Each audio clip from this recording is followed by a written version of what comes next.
So I'm Carmen, and I've been telling my testimony. I think I'm on like part 11. If you want to follow along, go for it, and if you don't, well, so be it. Um, so I was kind of talking. I did my last video. I was really just kind of, I don't know, shooting the crap, and I was thinking because here's the thing. I was told to share my whole 47 years worth of testimony and all the different aspects. And so there's certain things, like I was even praying last night, saying, hey, God, there's certain things about myself that I don't understand, and you've been showing me. And I realized, like, when I said that there's so many people, so many women in the world that are coming up missing, and they're not afforded the things that I was, which was I was able to leave out.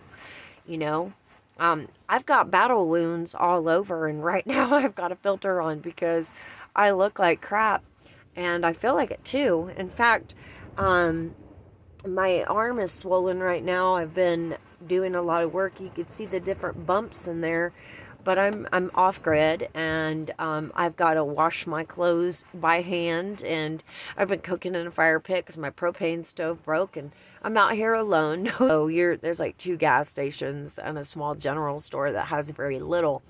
And it's interesting that I'm brought to this point because during that time in my life, I was making thousands of dollars, and I really have nothing to show for it. It's kind of weird that later on I knew that everything that I had bought and done, was all useless. I can remember one time, I was kind of reminiscing of all the things that was going on in my life during that time. And there were a few things. Like, one was, no matter where I went to work, I always had problems with females. Like, they didn't like me. And, during a period of time, I realized it was because I wasn't out there doing the nasty things that a lot of these women were doing. And I was making great money, and they didn't like that. A lot of, there were different women in the clubs. There were the girls that, they kept it where it was just a job. And then there were the girls that, well, they would go home with people. And then there was the occasional, my bad. Then there was the occasional female that she would do stuff in the club while she was there with these guys. And I remember when I finally quit dancing, there was a girl, I watched her give a BJ. And I was like, oh my gosh, no, you didn't just do that. And I was like, what'd he pay you? And she said $20. And I was like, that's it. I'm done. The industry for me, like that was the breaking point. But it took me a lot to get there because I had given my life to Jesus, many years prior. And I stayed in the industry for 14 years. I would go to work, and like I said, I would be on my way to work going, Lord, I would just be praying, Lord, take me out of this. When I would walk into the club, first thing I'd do, I wouldn't even make it to the dressing room. First thing I would do is I'd walk up to the counter and I'd say, I need a double. As soon as I got that double shot in me, boom, it was game on. I was able to go in there, change my clothes, and go work. I ended up, for a period of time, I worked in a bikini bar. And you don't have to get all the way down, but that was neither here nor there. It was the industry itself, the things that it does to you. It doesn't make your confidence go up. There were so many men that, oh, you're beautiful and this and then, I want to give you the world, and they would give me all these things, and none of them meant anything to me. I've met so many people in the clubs that I'm sure that some of the people that follow me, like I have 26,000 followers on my other account, I almost hands down guarantee that some of them guys that are following me saw me in the strip club. And especially, the older gentlemen. There were politicians, doctors, lawyers, just every walk of life. But one of the things that I always thought was, this was a pastime for people. Now, when I left the industry and I was being targeted really heavy, I started to realize that the corruption in the United States of America was deep. And when I say deep, like deep beyond our own. We can't even comprehend the level of corruption that I'll tell you right now, I don't care who you are or where you're at in the U.S. or parts of the world. I know here in the U.S., I can speak for this. I've been all over the U.S. I can tell you right now that it is at least a 90% chance, if not 95% chance, that some of y'all following me, more than half of you following me, are part of it. You've been involved, or you know somebody. There's 100% of the people following me knows somebody that's involved in these activities that are basically crimes against humanity. You know, people talk about targeted individuals, and they've given this label, you know, that targeted individuals are schizophrenic, or, you know, that they have mental issues, and they're not to be trusted.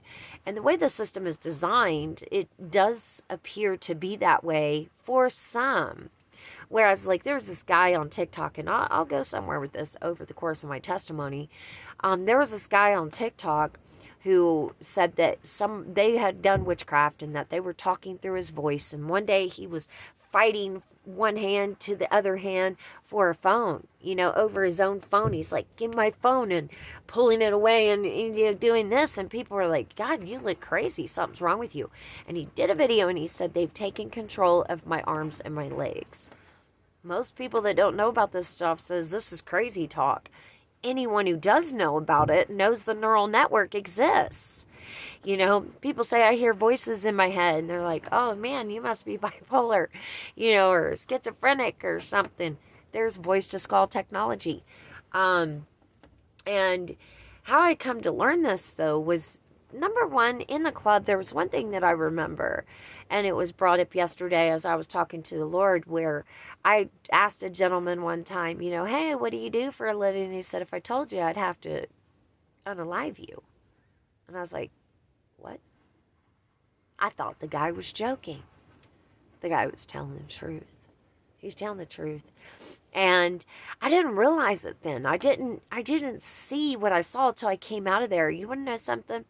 I was very well put together. I had a girl come to my house one time. She goes, oh my gosh, you live like this? And I was like, dang, it's bad.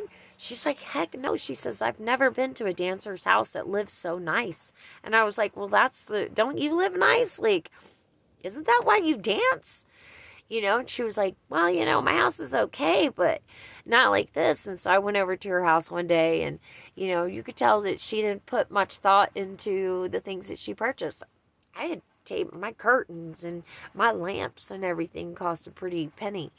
The tables, all of it. And you want to know something? I was left with nothing. I was left with 12 baskets of clothes when it was all said and done. 12 baskets of clothes between me and 3 kids. You know, I bought my mom a house, and my brother and sister tried to get me to pay for it again after she passed. But my sister's in the entertainment industry. You could see her. She's been on the red carpet. I am BD. She's there. I don't talk about them much because, you know, I'd hate to put a little salt on her name or anything like that. But, you know, the Bible says that in the last days that children will offer their own parents up, and that brother will betray brother. And that's me. I've had that happen. And it all started back in the strip club, I believe. Actually, you know what? I'm going to, just like I was sitting here pondering some things openly, and there is a reason for this, I'm going to actually talk about that in more detail. And I know that my videos are 10 minutes long. And most people, you can't even focus for 10 minutes because you've been flipping through TikTok so much that you need the different chemical imbalances in your body so that you are constantly changing. It gives you this strange high, and you're not able to follow along for that amount of time. But I just pray that whoever is supposed to hear my testimony hears it, because I used to think I had it hard, and I realized that hard hasn't hit yet.